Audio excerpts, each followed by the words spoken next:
শিক্ষাকে আমরা পণ্য করতে দেব না।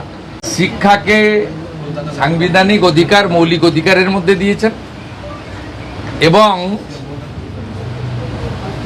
কনকারেন্ট লিস্টে এই জন্য আছে যাতে শিক্ষানীতি, শিক্ষা ব্যবস্থায় কেন্দ্র এবং রাজ্যের উভয়ের সমান দায়িত্ব থাকে। আমরা এখানে ভালো মিটিং করেছি।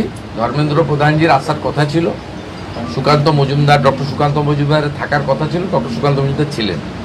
দিল্লি থেকে 8 জন হাই লেভেল অফিসার এসেছিলেন। আমরা ন্যাশনাল এডুকেশন পলিসিতে যুক্ত হয়েছি, আমরা PM-শ্রীতে যুক্ত হয়েছি, আমরা ভারত সরকারের বিগত 3 বছরের সরকারি নীতি না মানার ফলে তারা বিগত সরকার অর্থ নেয়নি, ভারত সরকার দিতে চাইলেও দিতে পারেনি। আগামী 1 সপ্তাহের মধ্যে এই অর্থবর্ষে গ্র্যান্টও আমরা পাব। সবগুলো কম্পোনেন্ট নিয়ে, সবগুলো ইস্যু নিয়ে আলোচনা হয়েছে। Primary, upper primary, high school, college, university, বিদ্যার্থী অর্থাৎ ছাত্রছাত্রীদের কিভাবে আধুনিক শিক্ষা দেওয়া যায়, বেসরকারি শিক্ষা ব্যবস্থার উপর যাতে নির্ভরশীল না হয়, কি করে ছাত্র শিক্ষক শিক্ষিকার রেশিও ঠিক রাখা যায়, কি করে শিক্ষক অধ্যাপক নিয়োগকে রাজনীতিমুক্ত করে অত্যন্ত পরিচ্ছন্নতার সঙ্গে মেধার ভিত্তিতে নিয়োগ করা যায়, বিশেষ করে বিদ্যা মন্দিরগুলোকে কি করে আধুনিক মানের করা যায়, সব পয়েন্ট নিয়ে ইন ডিটেলস আলোচনা হয়েছে। ইমিডিয়েট যেটা বিদ্যালয়গুলো পাবে, অর্থাৎ প্রাইমারি, আপার প্রাইমারি, হাই স্কুলের ক্ষেত্রে কম্পোজিট গ্র্যান্ট, যেটা 3 বছর ধরে তারা পায়নি আগের সরকারের ভুল নীতির জন্য, আমরা 81,000 বিদ্যালয় টার্গেট নিয়েছি।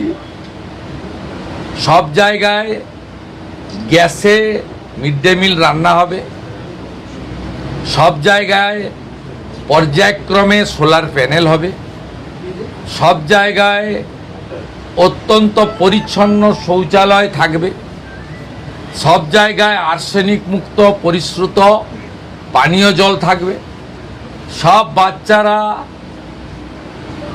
ভালো খাওয়া মানে প্লেটে, থালাতে, ইউটেন্সিলে খাওয়া দাওয়া করবে, পরিচ্ছন্ন একটা হাইজেনিক পরিবেশ তৈরি হবে। এবং রাঢ়বঙ্গ দিয়ে শুরু হচ্ছে, বীরভূম, বর্ধমান, বাঁকুড়া, পুরুলিয়া, ঝাড়গ্রাম থেকে যে বিদ্যালয়গুলোতে এখনো ফ্যান লাগানো হয়নি, গরমে বাচ্চারা কষ্ট পান, সেই ফ্যান লাগানো। আমি সাজেস্ট করেছি বালিকা বিদ্যালয়গুলিতে এবং ছাত্রছাত্রী অর্থাৎ কোয়েড স্কুল কলেজগুলিতে আমাদের ছাত্রীদের, বালিকাদের, কন্যাদের, বোনেদের জন্য sanitary vending machine, napkin machine, সেটা চালু করার ব্যবস্থা, অ্যাকোয়া গার্ড দেওয়ার ব্যবস্থা, একটা সুন্দর পরিবেশ তৈরি করা।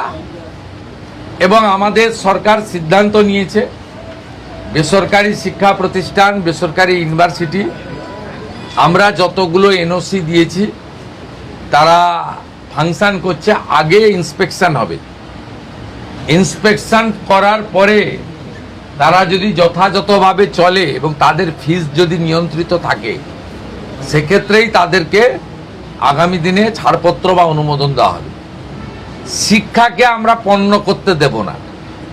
আর ন্যাশনাল এডুকেশন পলিসির অন্তর্গত এই শিক্ষাকে আমরা উচ্চমানের শিক্ষায় নিয়ে যাব এবং শিক্ষার যে নতুন আইন আছে তাকেও চেঞ্জ করার জন্য শিক্ষামন্ত্রীকে বলেছি, আমি প্রধান সচিবকে নিয়ে যত তাড়াতাড়ি সম্ভব বিধানসভার আগামী অধিবেশনে বিল আনতে, যাতে গার্ডিয়ানদের মধ্য থেকেই আগামী দিনে বিদ্যালয় পরিচালনার জন্য চেয়ারম্যান অথবা ভাইস চেয়ারম্যান দায়িত্ব গার্ডিয়ানের। ভারতবর্ষের সব রাজ্যে আছে, 21টা বিজেপি NDA রুল স্টেটে আছে, এই রাজ্যে এগুলো করেনি।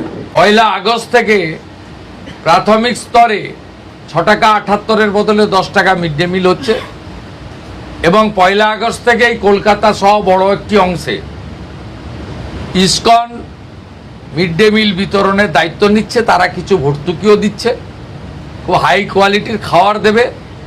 আপনারা আরও কয়েকদিন ডিম আর ইসকন নিয়ে আলোচনা করতে থাকুন, বাকিটা 1 আগস্ট আমি আপনাদের বলবো। আর সেবা